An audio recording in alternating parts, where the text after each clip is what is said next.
139 উপজেলায় ভোটকাল, কেন্দ্রে কেন্দ্রে যাচ্ছে সরঞ্জাম, নির্বাচন প্রতিদ্বন্দ্বিতাপূর্ণ হবে বললেন সিইসি। রোহিঙ্গাদের জন্য তহবিল সংগ্রহে আইএমওকে প্রধানমন্ত্রীর আহ্বান, নতুন অংশীজন খুঁজে বের করার তাগিদ।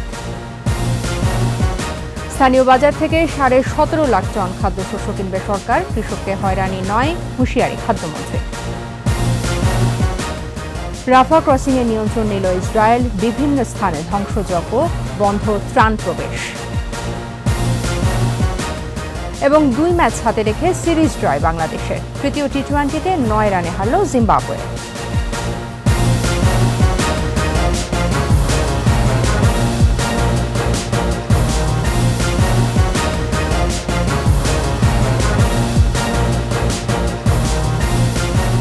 শুনছিলেন পারসিকিউট ইসলামী ব্যাংক পিএলসি সংবাদ শিরোনাম। আমন্ত্রণ জানাচ্ছি সন্ধ্যা 7টার 21 সংবাদে। আপনাদের সাথে আছি আমি তাজনু বাজারি। 21 টেলিভিশনের সংবাদ একই সাথে সরাসরি দেখতে পাবেন আমাদের ফেসবুক পেজ www.facebook.com/2124 অনলাইনে। ষষ্ঠ উপজেলা পরিষদ নির্বাচনে প্রথম ধাপে 59 জেলার 139 উপজেলায় ভোটকাল। সব প্রস্তুতি শেষ করেছে নির্বাচন কমিশন। কেন্দ্রে কেন্দ্রে পাঠানো হচ্ছে নির্বাচনী সরঞ্জাম। মাঠে কাজ করছে আইন শৃঙ্খলা রক্ষাকারী বাহিনী। দর্শক, এই সংক্রান্ত রিপোর্টটি প্রক্রিয়াধীন রয়েছে, আমরা চলে যাচ্ছি পরের সংবাদে। চলমান উপজেলা পরিষদ নির্বাচন প্রতিদ্বন্দ্বিতাপূর্ণ হচ্ছে বলে মন্তব্য করেছেন প্রধান নির্বাচন কমিশনার কাজী হাবিবুল আওয়াল। জানিয়েছেন, স্বচ্ছভাবে ভোট আয়োজনের সর্বাত্মক চেষ্টা করে যাচ্ছে ইসি। কেউ প্রভাব বিস্তার করলে তাৎক্ষণিক ব্যবস্থা নেওয়ার হুঁশিয়ারি দিয়ে নির্বাচন শান্তিপূর্ণ করতে প্রার্থী সমর্থক সহ সবার সহযোগিতাও চান সিইসি। শিউলি শবনমের প্রতিবেদন। প্রথম ধাপে 140 উপজেলা পরিষদের নির্বাচন হতে যাচ্ছে বুধবার। ভোটের প্রস্তুতি জানাতে সকালে আগারগাঁও নির্বাচন ভবনে এই সংবাদ সম্মেলন। যে উপজেলা পরিষদের সিইসি জানান, সুষ্ঠু ভোট আয়োজনে সব প্রস্তুতি নেওয়া হয়েছে। সাধারণ ভোট কেন্দ্রে 17 জন, স্পর্শকাতর কেন্দ্রে 19 জন এবং পার্বত্য এলাকার স্পর্শকাতর কেন্দ্রে 21 জন করে আইনশৃঙ্খলা বাহিনীর সদস্য মোতায়েন থাকছেন। সিইসি বলেন, নির্বাচনে কে কোন দলের প্রার্থী কিংবা কোন দল এলো কোন দল এলো না সেটি দেখার দায়িত্ব ইসির নয়। কমিশন দেখছে ভোট প্রতিদ্বন্দ্বিতাপূর্ণ হচ্ছে কিনা।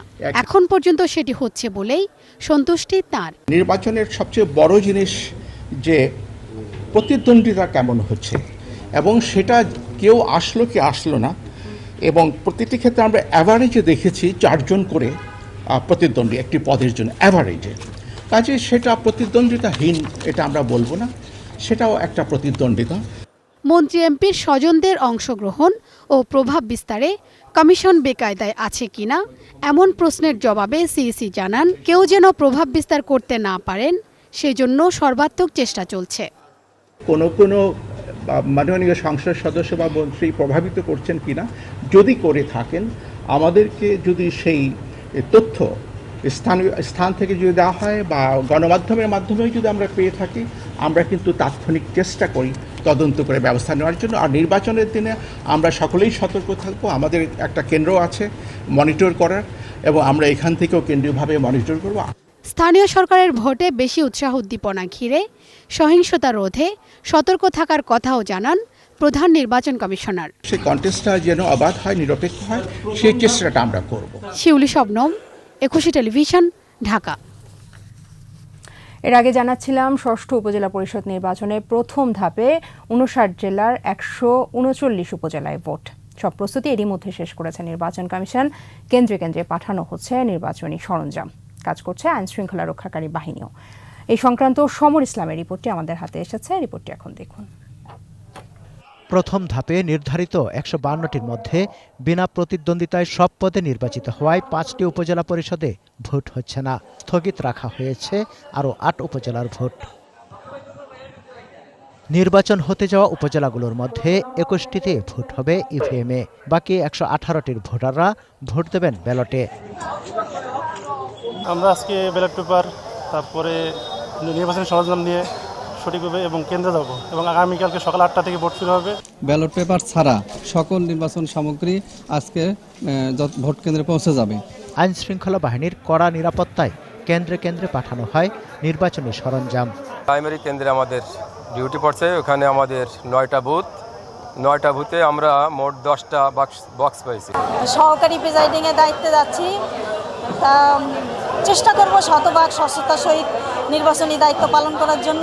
ভোট সুষ্ঠু ও নির্বিঘ্ন করতে ভোট কেন্দ্রে থাকছে পুলিশ, আনসার সহ আইনশৃঙ্খলা বাহিনীর 17 জন করে সদস্য।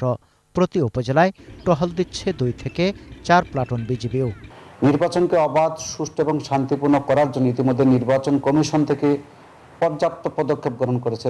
ব্যাপক পরিমাণে আইন শৃঙ্খলা বাহিনী মোতায়েন করেছে, বিজিবি মোতায়েন করেছে, র্যাব মোতায়েন করেছে, স্ট্রাইকিং ফোর্স মোতায়েন করেছে। নির্বাচন কমিশনের নিজস্ব কর্মকর্তারা এখানে নিয়োজিত থাকবেন। বুধবারের ভোটে প্রতিদ্বন্দ্বিতা করছেন চেয়ারম্যান পদে 565, সাধারণ ভাইস চেয়ারম্যান পদে 619 এবং সংরক্ষিত নারী ভাইস চেয়ারম্যান পদে 435 জন প্রার্থী। 139 উপজেলা মিলে মোট ভোটার 3,11,78,831 জন। সমর ইসলাম, 21 টেলিভিশন। নতুন উৎস থেকে বাংলাদেশের রোহিঙ্গাদের সহায়তায় আরও তহবিল সংগ্রহের জন্য আন্তর্জাতিক অভিবাসন সংস্থা আইএমওর প্রতি আহ্বান জানিয়েছেন প্রধানমন্ত্রী শেখ হাসিনা।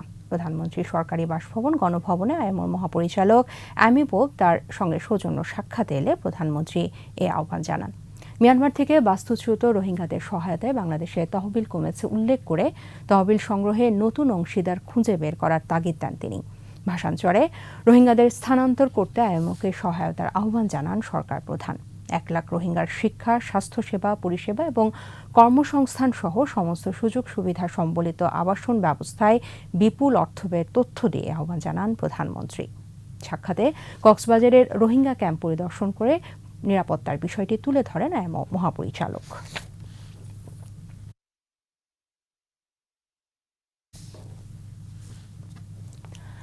স্থানীয় বাজার থেকে 17.5 লাখ টন খাদ্যশস্য কেনার সিদ্ধান্ত নিয়েছে সরকার।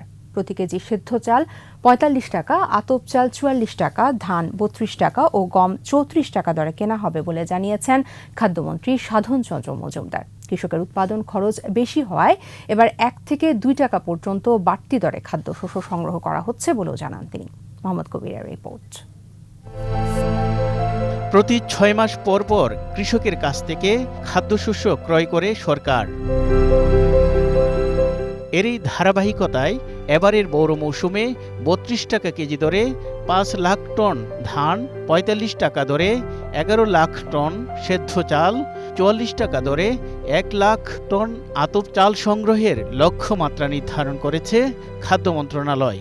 এছাড়া 34 টাকা কেজি দরে কেনা হবে 50,000 টন গম। খাদ্যমন্ত্রী জানান, এই 17.5 লাখ মেট্রিক টন খাদ্যশস্য সংগ্রহ করতে সরকারের মোট ব্যয় হবে প্রায় 7,000 কোটি টাকা। এবার প্রকিউরমেন্ট করতেছি 11 লক্ষ মেট্রিক টন, যার মূল্য প্রতি কেজি 45 টাকা। কৃষকদের কাছ থেকে ধান ক্রয় করছি 5 লক্ষ। যদি 5 লক্ষ কেনার পরেও দেখা যায় যে কৃষকদের ধান দেওয়ার আরও ইচ্ছা আছে, তাহলে আমরা আরও বাড়িয়ে আমরা কিনতে থাকব। এবং আমরা আতপ চাউল 44 টাকা 1 লক্ষ মেট্রিক টন এবং গম 34 টাকা 50,000 মেট্রিক টন। বর্তমানে সরকারি গুদামে 12 লাখ টন খাদ্যশস্য মজুত রয়েছে। মন্ত্রী জানান, উৎপাদন খরচ বেশি হওয়ায় কৃষকের কথা চিন্তা করে এবার 1 থেকে 2 টাকা পর্যন্ত বেশি দরে খাদ্যশস্য কেনা হচ্ছে। ধান এবং চাউলের এবং গমের সবগুলোর গুণগত মান যেন ভালো হয় এবং কোয়ালিটির সাথে যেন কোনো কম্প্রোমাইজ না হয়, এটাই আমাদের নির্দেশনা। আমরা আশা করি যে আমরা এই খাদ্য সংগ্রহ অভিযানে আমরা সাকসেসফুল হব। 7 মে থেকে 31 আগস্ট পর্যন্ত সংগ্রহ কার্যক্রম চলবে বলে জানান খাদ্যমন্ত্রী। বলেন, খাদ্যশস্য সংগ্রহ প্রক্রিয়ায় কৃষকরা হয়রানির শিকার হলে দোষীদের বিরুদ্ধে ব্যবস্থা নেওয়া হবে। কোনো কৃষক যেন কোনো রকম সে অপমানিত না হয় বা কোনো হয়রানি না হয়, এই জন্য আমরা সদা সচেষ্ট আমরা থাকব। তাহলে যদি তারা এরকম করে তাহলে আমরা তাদের বিরুদ্ধে কঠোর ব্যবস্থা গ্রহণ করব। মোহাম্মদ কবির, 21 টেলিভিশন, ঢাকা। দৃষ্টি ফেরাচ্ছে গাজার দিকে। মিশর সীমান্ত দিয়ে গাজায় প্রবেশের একমাত্র পথ রাফা ক্রসিং এখন ইসরায়েল বাহিনীর দখলে। বন্ধ হয়ে গেছে ত্রাণ প্রবেশ। যুদ্ধবিরতি নিয়ে আলোচনা চলার মধ্যেই রাফা ক্রসিং নিয়ন্ত্রণে নেয় ইসরায়েল। এদিকে কাতার ও মিশরের মধ্যস্থতায় হামাস যুদ্ধবিরতি চুক্তিতে রাজি হলেও মানতে নারাজ ইসরায়েল, বরং শর্ত মানা হয়নি দাবি করে রাফায় নতুন করে হামলা চালিয়েছে তারা। দুলি মল্লিকের রিপোর্ট। ৭ অক্টোবর হামলা শুরুর পর গাজায় প্রবেশের সব পথ বন্ধ করে দেয় ইসরায়েল। একমাত্র মিশর সীমান্তের কাছে রাফা ক্রসিংয়ে তাদের নিয়ন্ত্রণ ছিল না। এ পথ দিয়ে গেল ৭ মাস ধরে চলমান যুদ্ধের মধ্যেও সীমিত আকারে খাবার, ওষুধ, জ্বালানি সহ সব ধরনের মানবিক সহায়তা পাঠানো হতো অবরুদ্ধ গাজায়। রাতভর অভিযান চালিয়ে মঙ্গলবার সকালে পূর্ব রাফার সালাহ আদিন ক্রসিংটি নিয়ন্ত্রণে নেয় ইসরায়েলি বাহিনী। সে সময় ট্যাঙ্ক ও বিমান হামলায় নিহত হয় অন্তত ২০ ফিলিস্তিনি। নিয়ন্ত্রণে নেয়ার পরপরই রাফা ক্রসিং দিয়ে যান চলাচল বন্ধ করে দেয় ইসরায়েল। সেই সাথে বন্ধ হয়ে গেছে ত্রাণ পাঠানো কার্যক্রম। উদ্বেগ জানিয়েছে জাতিসংঘ। সংস্থাটি এরই মধ্যে ইসরায়েলি বাহিনীর কাছে গাজায় ত্রাণ পৌঁছানোর পরিকল্পনা সম্পর্কে জানতে চেয়েছে, তবে জবাব মেলেনি। এদিকে রাফা ক্রসিং নিয়ন্ত্রণে নেওয়ার দিনই কাতার ও মিশরের মধ্যস্থতায় গাজায় যুদ্ধবিরতি ও বন্দীদের মুক্তির খসড়া চুক্তিতে সম্মতি জানায় হামাস। তবে ইসরায়েল বলছে তাদের শর্ত মানা হয়নি প্রস্তাবে। বিষয়টি খতিয়ে দেখতে কাতারে উচ্চ পর্যায়ের প্রতিনিধি দল পাঠিয়েছে তারা। কাতারে এই আলোচনা চলার মধ্যেই রাফার পশ্চিমাঞ্চলে বোমা হামলা চালায় ইসরায়েল। নিহত হয়েছে অন্তত ১২ জন। এ নিয়ে ৭ মাসে নিহত হয়েছে ৩৪,৮০০ বেশি ফিলিস্তিনি। দক্ষিণ গাজার গুরুত্বপূর্ণ শহর রাফা এখন ১৪ লাখেরও বেশি বাস্তুচ্যুত ফিলিস্তিনির আশ্রয়স্থল। বিশ্লেষকরা বলছেন ইসরায়েলি বাহিনীর রাফা ক্রসিং দখলে আরও অনিশ্চয়তার মুখে পড়ল যুদ্ধবিরতি চুক্তি। দুলি মল্লিক, ২১ টেলিভিশন। সংবাদ এই পর্যায়ে নিচ্ছি বিরতি, ফিরে এসে থাকছে। তৈরি পোশাকের ন্যায্য মূল্য দিতে ক্রেতাদের প্রতি আহ্বান বস্ত্রমন্ত্রী। এনবিআরের উপর ক্ষোভ মালিকদের। বজ্রপাত ও শিলাবৃষ্টির পূর্বাভাস, সাগরে লঘুচাপ তৈরি না হলে ফের তাপপ্রবাহের শঙ্কা।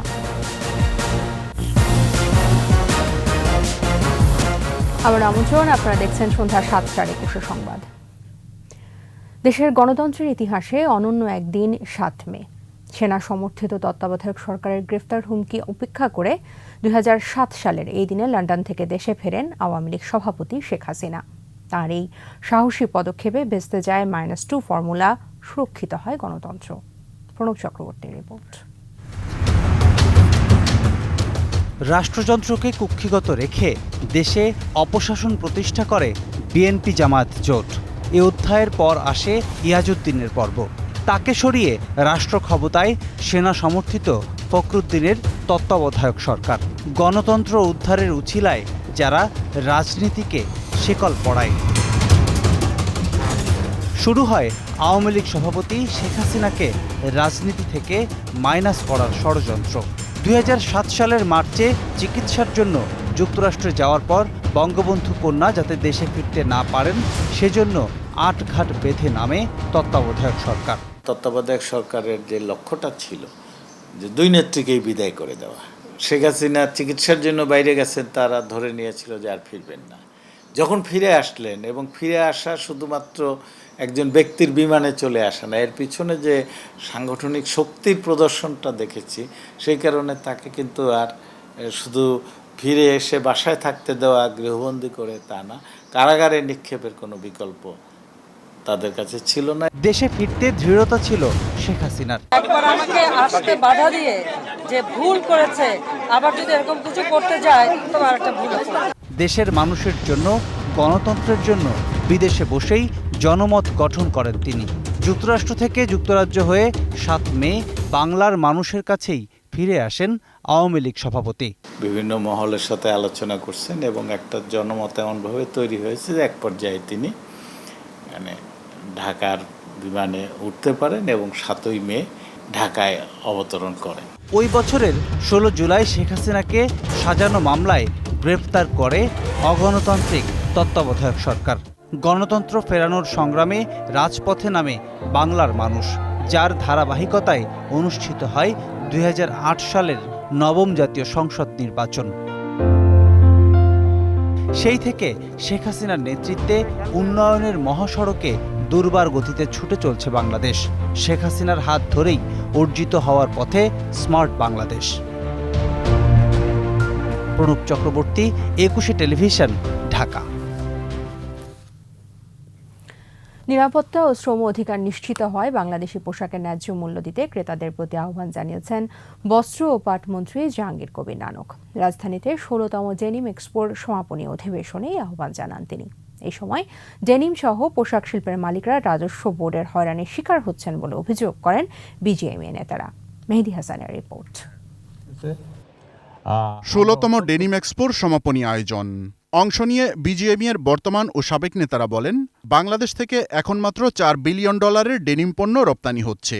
2030 সালের মধ্যে $100 বিলিয়ন পোশাক রপ্তানির লক্ষ্যমাত্রা অর্জন করতে হলে ডেনিম পণ্যে বৈচিত্র্য আনতে হবে, বাড়াতে হবে রপ্তানি। আর এ লক্ষ্য পূরণে দরকার ব্যবসাবান্ধব ও হয়রানিমুক্ত কর ব্যবস্থাপনা। আগামী দিনগুলোতে আমরা বিশ্ব ডেনিম বাজারে আরও বড় শেয়ারের জন্য তৈরি হচ্ছি। আমাদের নিউ জেনারেশন কারখানাগুলো পানীয় জ্বালানি সাশ্রয়ী, বিশ্বের 1 নম্বর সবুজ ডেনিম টেক্সটাইল কারখানা বাংলাদেশে অবস্থিত। আমাদের দেশের ইম্পোর্ট এক্সপোর্ট যাহাই কিছু আমরা করি না কেন, এনবিআর এর অত্যাচারে আমাদের দেয়ালে পিঠ থেকে গেছে। আমি আপনার কাছে এটার একটা সুরাহা চাই। বাংলাদেশে নিযুক্ত নেদারল্যান্ডের রাষ্ট্রদূত বলেন, ডেনিম তথা পোশাক শিল্পের পরিবেশ বান্ধব ও টেকসই উন্নয়নে গুরুত্ব দেয় তার দেশ। বাংলাদেশ এ খাতে উন্নতি করেছে। এখন অন্তর্ভুক্তিমূলক শ্রম আইন নিশ্চিত হওয়া দরকার। Netherlands will also continue to strive not only for better workplace safety but also for inclusive labor laws for garment workers. বস্ত্র ও পাটমন্ত্রী বলছেন, সব চ্যালেঞ্জ মোকাবেলা করে বিশ্বের সবচেয়ে বেশি পরিবেশ বান্ধব তৈরি পোশাক কারখানা এখন বাংলাদেশে। বিদেশি ক্রেতাদের এখন দায়িত্ব বাংলাদেশের পোশাকের যথাযথ মূল্য দেয়া। আজকের অনুষ্ঠানে উপস্থিত পোশাক ক্রেতাদের আমি অনুরোধ করব, নিরাপদ ও কমপ্লায়েন্ট পোশাক প্রস্তুতকারক দেশ হিসেবে তারা বাংলাদেশকে সোর্সিং ডেস্টিনেশন হিসেবে বেছে নেবেন এবং পোশাকের যথাযথ মূল্য বা ফেয়ার প্রাইস দিবেন। অর্থনীতির মূল চালিকা শক্তি তৈরি পোশাক শিল্পকে সরকার সব ধরনের সহায়তা দেবে বলেও জানান মন্ত্রী।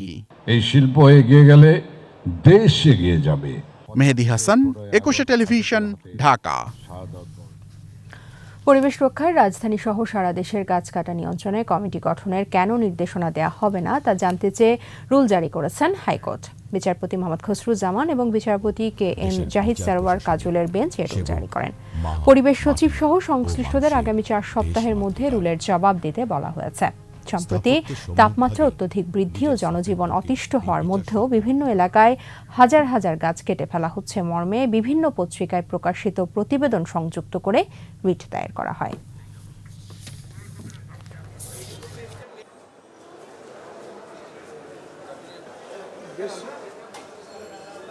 সামাজিক বনায়ন, যেটা আপনার পত্রিকায় এসছে যে গরিব মানুষ গাছ লাগাচ্ছে এবং 10 বছর পরে বিক্রি করে তাদের টাকা দিয়ে দিতে হচ্ছে। সেখানে আমরা বলেছিলাম যে এই টাকাটা সরকারই তাদেরকে দিয়ে দেবে, কিন্তু গাছগুলো অক্ষত থাকবে। এই সব কিছুর ব্যাপারে আদালত 7টা নির্দেশনা দিয়ে 10 দিনের মধ্যে রুল জারি করেছেন। প্রায় সারা দেশের উপর দিয়েই বয়ে যাচ্ছে কালবৈশাখী ঝড়। এই ঝড় বৃষ্টির প্রভাবে চলমান তাপপ্রবাহ অনেকটাই প্রশমিত হয়েছে। একই সাথে আগামী 12 মে পর্যন্ত সারা দেশেই থেমে থেমে বৃষ্টি হতে পারে। এর ফলে 15 মের আগে আর তাপপ্রবাহের কোনো আশঙ্কা করছে না আবহাওয়া অফিস। তারা জানিয়েছে, চলমান বৃষ্টি বলয় শেষে দীর্ঘদিন শুষ্ক থাকলে কিংবা সাগরে কোনো লঘুচাপ সৃষ্টি না হলে আবারও তাপপ্রবাহ ফিরে আসতে পারে। মফিউর রহমানের রিপোর্ট। দীর্ঘদিন তাপপ্রবাহের পর দেশে শুরু হয়েছে স্বস্তির বৃষ্টি। সেই সাথে কোথাও কোথাও বয়ে যাচ্ছে কালবৈশাখী ঝড়। এর প্রভাবে শীতল হতে শুরু করেছে দেশের আবহাওয়া। গেল কয়েকদিনে সবচেয়ে বেশি বৃষ্টি হয়েছে খুলনা ও বরিশাল বিভাগে।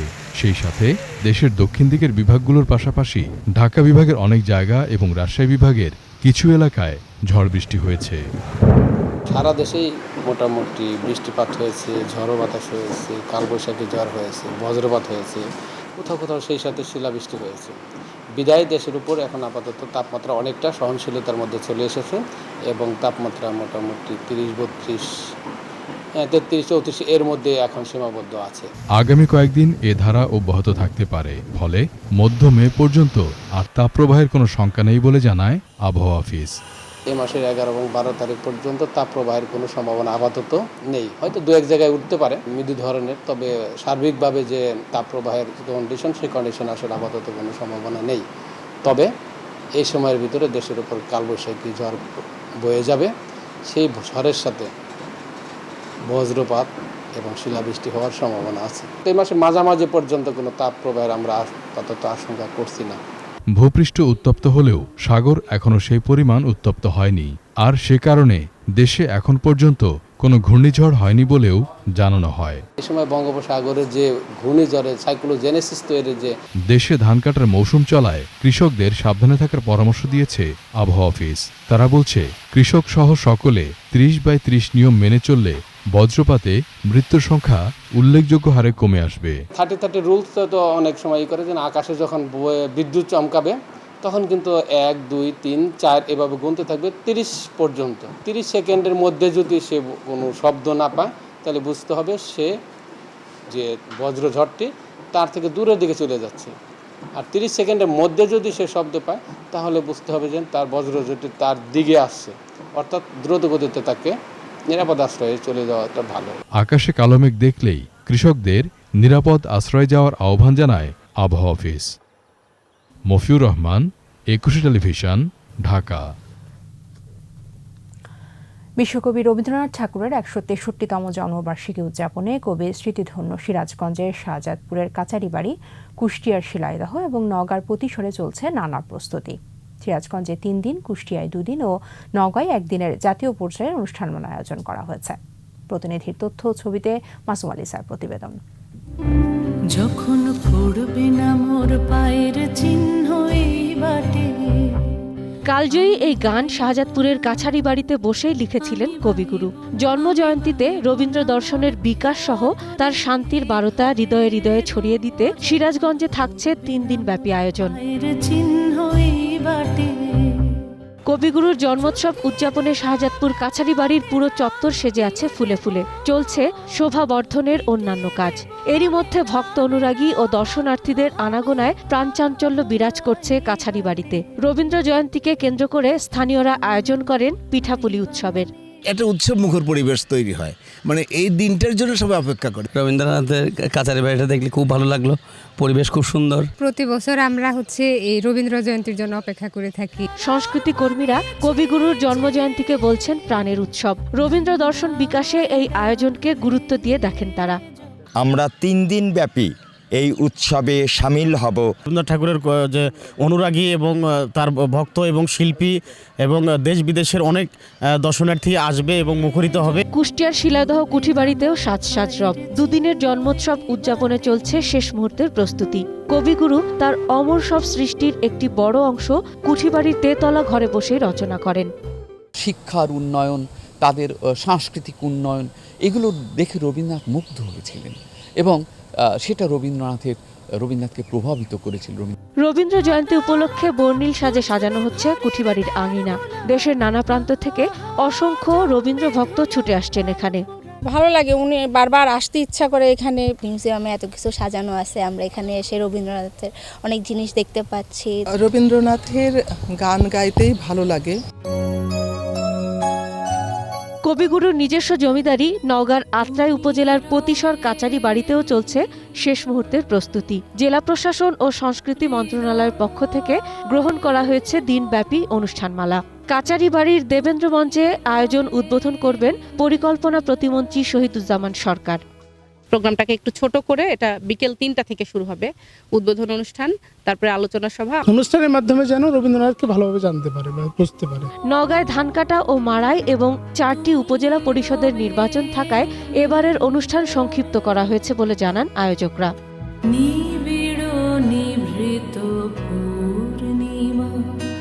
মাসুম আলিসা, 21 টেলিভিশন। সন্ধ্যার সংবাদে আবারও নিচ্ছি বিরতি, ফিরে এসে থাকবে। অবৈধ সংযোগ ও বিল খেলাপির বিরুদ্ধে তিতাসের অভিযান, বিভিন্ন স্থানে পাইপলাইন বিচ্ছিন্ন। লোকসভা নির্বাচনে পশ্চিম বাংলায় হট্টগোল, বেড়েছে ভোটার উপস্থিতি। আপনারা দেখছেন সন্ধ্যা 7টার 21 সংবাদ। অবৈধ সংযোগ ও বিল খেলাপের বিরুদ্ধে অভিযান চালিয়েছে তিতাস। রাজধানীর হাজারীবাগ ও কামরাঙ্গীরচরে অভিযানের সময় কেউ কেউ ছুটে আসেন কাগজপত্র নিয়ে। তবে তিতাস বলছে এসব কাগজপত্র জাল। একটি চক্র তিতাসের পরিচয়ে অবৈধ সংযোগ দিচ্ছে। আরও জানাচ্ছেন পার্থসারথী। বিল খেলাপি ও অবৈধ গ্যাস সংযোগ বিচ্ছিন্ন করতে তিতাসের অভিযান। অভিযানে হাজারীবাগে বিল বকেয়া রাখার দায়ে বিচ্ছিন্ন করা হয় বেশ কয়েকটি বাড়ির সংযোগ। স্থানীয়রা বলছে এমন অভিযান আগেও একাধিকবার হয়েছে, কাজের কাজ হয়নি। অনেকেই গ্যাস না পাওয়ায় প্রকাশ করলেন ক্ষোভ। আমরা ওখানে গ্যাস বিলও দিতেছি, সিলিন্ডারও জ্বালাচ্ছি। আমরা চাই যে দ্রুত যাতে ভালোভাবে আমরা গ্যাস পাই, যেহেতু আমরা নিয়মিত বিল দিয়ে গেছি। এদিকে অভিযানে কামরাঙ্গীরচর এলাকায় বিচ্ছিন্ন করা গ্যাস গ্রহীতার অভিযোগ, তার কাছে রয়েছে প্রয়োজনীয় সব কাগজপত্র। তা আমার কথা হলো, আমি তো এই লাইন আমি যদি তাকে বই না দেখাইতে পারতাম, ব্যাংক জমা না দেখাইতে, তাইলে আমি দোষী হইতাম। তবে তিতাস কর্তৃপক্ষ বলছে এসব কাগজপত্র জাল। তিতাসের নাম ভাঙিয়ে কাজ করছে একটি চক্র। তারা নিজেদের তিতাসের লোক হিসেবে পরিচয় দিলেও বাস্তবে তা নয়। এটা নিয়ম বহির্ভূতভাবে চালিতেছে। আমাদের একটা প্রসেস আছে, এইভাবে করতে হবে। সে আমরা লাইন কাটার পরে সে আবার দেখা যাচ্ছে যে আবার আমাদের অফিসের সাথে যোগাযোগ না খায়া থার্ড পার্টি কোনো একটা লোকের সাথে যোগাযোগ করে বা দুষ্ট চক্রের সাথে যোগাযোগ, সে আবার সংযোগ নিয়ে নিচ্ছে। বিচ্ছিন্ন করা সংযোগ পুনরায় চালু করতে তৃতীয় কোনো মাধ্যমের আশ্রয় না নেওয়ার আহ্বান কর্তৃপক্ষের।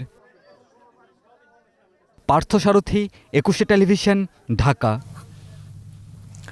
বাংলাদেশে বিমান ও পর্যটন খাতে যুক্তরাজ্য বিনিয়োগ করতে চায় বলে জানিয়েছেন বিমান ও পর্যটন মন্ত্রী ফারুক খান। সচিবালয়ে যুক্তরাজ্যের পররাষ্ট্র, কমনওয়েলথ ও উন্নয়ন বিষয়ক মন্ত্রণালয়ের ইন্দো প্যাসিফিক অঞ্চলের প্রতিমন্ত্রী অ্যানিম্যারি ট্রেভেলেইনের সাথে বৈঠক করেন তিনি। এ সময় বিমান ও পর্যটন মন্ত্রী বলেন, যুক্তরাজ্য থেকে 10টি এয়ারবাস কিনবে বাংলাদেশ। এর মাধ্যমে যুক্তরাজ্যের সাথে বাণিজ্যিক ও অর্থনৈতিক সম্পর্ক আরও সুদৃঢ় হবে বলেও মন্তব্য করেন তিনি। দেশের 3rd টার্মিনাল, সৈয়দপুর বিমানবন্দর সহ ট্যুরিজম খাতে কারিগরি সহায়তা দিবে যুক্তরাজ্য।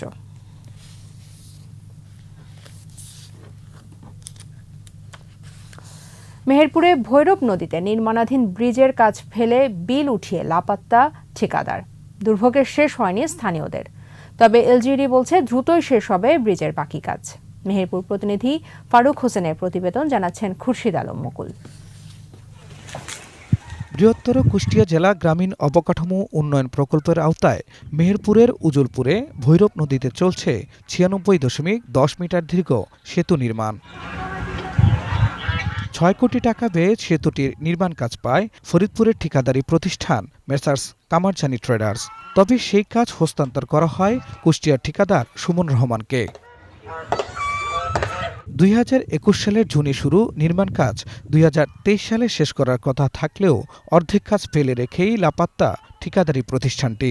বিলও উঠিয়ে নেন ঠিকাদার সুমন রহমান। 3 বছর আগে কাজ শুরু হয়েছে, কিন্তু কাজ না করে তারা সব পালিয়ে গেছে। দীর্ঘদিনেও ফের কাজ শুরু না হওয়ায় নষ্ট হচ্ছে ব্রিজের নির্মাণ সামগ্রী। জীবনের ঝুঁকি নিয়ে অসমাপ্ত ব্রিজের নিচে বাঁশকাঠের পাটাতন দিয়ে পারাপার হচ্ছেন স্থানীয়রা। বোঝা বেরো পার হইতেই পাচ্ছেন ভাই, পড়ে গিয়ে সব গিরিমিরি সব ফেটে গেছে ভাই, বুঝলেন। আর সে দীর্ঘদিন ধরে ব্রিজটা আজ হবো কাল হবো করে হয়েছে না। 2-2.5 কিলোমিটার দূর দিয়ে মালামাল নিয়ে আসতে হবে পরে মাত্র। ব্রিজটা যে পড়ে আছে অনেকদিন, দীর্ঘদিন যাবত যে পড়ে আছে, এর জন্য আমাদের অনেক অসুবিধা হচ্ছে। আমাদের ওই অন্য জায়গাতে ঘুরে আসতে হলে আমাদের সব কিছু বহুত টাকা খরচ হয়। স্থানীয় সরকার প্রকৌশল অধিদপ্তর অবশ্য জানিয়েছে চলতি বছরের মধ্যেই বাকি কাজ শেষ করবে ঠিকাদারি প্রতিষ্ঠান কামারজানি ট্রেডার্স। চাপ দিয়ে আবার নতুন করে কাজ শুরু করা হয়েছে। আমরা আশা করতেছি ডিসেম্বর মাসের ভিতরে ঠিকাদারের কাছ থেকে আমরা কাজ ব্রিজটি হ্যান্ড ওভার নেব। যে পরিমাণ কাজ এর আগে ঠিকাদার করেছিল তার 80% বিল তাদেরকে দেওয়া হয়েছে। বিভিন্ন অংশ তারা করেছে, সেটা বিল আমাদের হাতে আটকানো আছে। দুপারের মানুষের ভোগান্তি লাঘবে বৃষ্টি দ্রুত চালুর দাবি ভুক্তভোগীদের। খুরশিদ আলম মুকুল, 21 টেলিভিশন। অ্যাথলেটিক ফেডারেশনের সহযোগিতা দেশে পঞ্চমবারের মতো উইমেন্স ম্যারাথনের আয়োজন করছে এভারেস্ট একাডেমি। সংবাদ সম্মেলনে জানানো হয় 24শে মে ভোর 5:30টায় প্রতিযোগিতাটি হবে ঢাকার হাতিঝিলে। এই ইভেন্টটিতে 2 ভাগে ভাগ করা হয়েছে। 2.7 কিলোমিটারের ফান রান শুরু হবে ভোর 5:45 এর 15 মিনিট আগে শুরু হবে 10 কিলোমিটারের ম্যারাথন দৌড় প্রতিযোগিতা। উভয় প্রতিযোগিতা শেষ হবে পুলিশ প্লাজা কনকোর্ট পয়েন্টে। 2.7 কিলোমিটারের ম্যারাথনের নিবন্ধন ফি 500, 10 কিলোমিটারের জন্য 700 টাকা নির্ধারণ করা হয়েছে।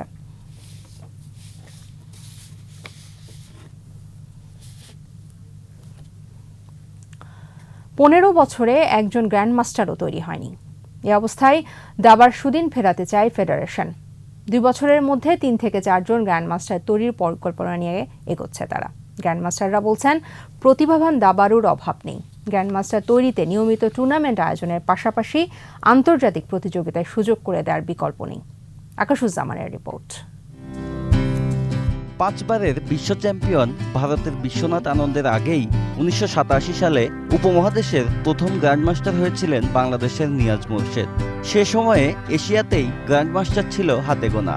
নিয়াজের দেখানো পথেই 2002 সালে জিয়াউর রহমান, 2007 সালে রিফাত বিন সাত্তার, আব্দুল্লাহ আল রাকিব গ্র্যান্ডমাস্টার হয়েছেন। 2008 সালে হয়েছেন এনামুল হোসেন রাজীব। এরপরে শুরু ভাটার টান। 15 বছরে বাংলাদেশে গ্র্যান্ডমাস্টার তৈরি হয়নি। টুর্নামেন্ট না খেলার কারণে এই অনেকগুলো খেলোয়াড় আস্তে আস্তে কমে আসতেছে। আপনারা দেখবেন যে আমাদের এখন গ্র্যান্ডমাস্টারের রেটিং অনেক কমে গেছে, যার কারণে আমরা ইচ্ছা করলেও অনেকগুলো টুর্নামেন্ট করার চেষ্টা করলেও কিন্তু আমরা ফল পাচ্ছি না। গ্র্যান্ডমাস্টার তো দূরে থাক, ফিদে মাস্টার, আন্তর্জাতিক মাস্টার হাতে গোনা। পাইপলাইন সমৃদ্ধ করতে প্রয়োজন নিয়মিত টুর্নামেন্ট আয়োজন। বিভাগীয় চ্যাম্পিয়নশিপ দিতে পারি, তখন দেখা যাবে যে আমরা বাংলাদেশে আনাচে কানাচে থেকেও মেধা এরকম বের করতে পারি। যারা আমাদের ভালো খেলোয়াড় যারা, তাদের অবশ্যই ইন্টারন্যাশনাল টুর্নামেন্ট যেখানে হয়, যেমন দুবাই, আবুধাবি বা ইউরোপ কান্ট্রিজগুলোতে হয়, তো ওগুলোতে পার্টিসিপেট করা উচিত। গ্র্যান্ডমাস্টারের খেতাব অর্জনে দরকার হয় 3টি নর্ম। এজন্য খেলতে হয় নির্দিষ্ট টুর্নামেন্ট, যার বেশিরভাগই হয় ইউরোপে। নর্ম অর্জনের আশায় অন্য দেশের দাবারুরা যখন ইউরোপে নিয়মিত টুর্নামেন্ট খেলার সুযোগ পাচ্ছেন, সেখানে বাংলাদেশের ক্ষেত্রে রীতিমতো স্বপ্ন। একটা টুর্নামেন্ট খেলতেই দেখা যায় যে টিকিটের খরচ 1 লক্ষ টাকা লাগে, আবার ওইখানে অ্যাকোমোডেশন খরচ আরও মিনিমাম 50,000 টাকা লাগে। সো এটা দুবাইয়ের কথা বললাম, ইউরোপে একটু বেশি লাগে। সো এইটা মানে সবার পক্ষে সম্ভব হয়ে ওঠে না। যতটুকু আমাদের যে মেধা রয়েছে সেটা প্রকাশ করার জন্য যতটুকু এক্সপোজার দরকার সেটা আমরা পাচ্ছি না, যে কারণে আমরা দেখতে পাচ্ছি যে বাংলাদেশের দাবা ধীরে ধীরে পিছিয়ে যাচ্ছে। একই চিত্র মহিলা দাবায়ও। 1985 সালে রানী হামিদের পর আরও 2 জন আন্তর্জাতিক মাস্টার পেয়েছে বাংলাদেশ, তবে এখনো গ্র্যান্ডমাস্টার হতে পারেনি কেউই। যথেষ্ট শক্তিশালী খেলতেছে, কিন্তু একটা জায়গায় এসে কিভাবে যেন আটকে যাচ্ছে। হয়তো আরো বেশি প্রয়োজন ওদের দেখাশোনার। তবে সুদিন ফেরানোর পরিকল্পনা নিয়ে এগোতে চায় দাবা ফেডারেশন। আমরা আশা করছি যে আগামী 4-5 বছরে আমাদের যে লক্ষ্য, অন্তত মিনিমাম 3 জন গ্র্যান্ডমাস্টার বাংলাদেশকে উপহার দেওয়া। বাংলাদেশ দাবা ফেডারেশন, আমি মনে করছি আমরা সেভাবে এগিয়ে যাচ্ছি। একেবারে নিজের চেষ্টায় বেরিয়ে এসেছেন সুব্রত তাহসিনরা। এবছরই নর্ম পেয়েছেন ফাহাদ। রেটিংও ভালো। জিএম টুর্নামেন্টে নিয়মিত অংশ নিতে পারলে গ্র্যান্ডমাস্টার হওয়ার সুযোগ থাকবে 3 জনেরই। আকাশুজ্জামান, 21 টেলিভিশন। শেষ করছি সন্ধ্যা 7টার 21 সংবাদ। যাবার আগে ফার্স্ট সিকিউরিটি ইসলামী ব্যাংক পিএলসি সংবাদ শিরোনামগুলো জানাবো আরও একবার। 139 উপজেলায় ভোট কাল, কেন্দ্রে কেন্দ্রে যাচ্ছে সরঞ্জাম। নির্বাচন প্রতিদ্বন্দ্বিতাপূর্ণ হবে বললেন সিইসি। রোহিঙ্গাদের জন্য তহবিল সংগ্রহে আইওএমকে প্রধানমন্ত্রীর আহ্বান, নতুন অংশীজন খুঁজে বের করার তাগিদ। স্থানীয় বাজার থেকে 17.5 লাখ টন খাদ্যশস্য কিনবে সরকার, কৃষককে হয়রানি নয়, হুঁশিয়ারি খাদ্যমন্ত্রী। রাফা ক্রসিংয়ে নিয়ন্ত্রণ নিল ইসরায়েল, বিভিন্ন স্থানে ধ্বংসযজ্ঞ, বন্ধ ত্রাণ প্রবেশ। 2 ম্যাচ হাতে রেখে সিরিজ জয় বাংলাদেশের, তৃতীয় টি20তে 9 রানে হারাল জিম্বাবুয়ে।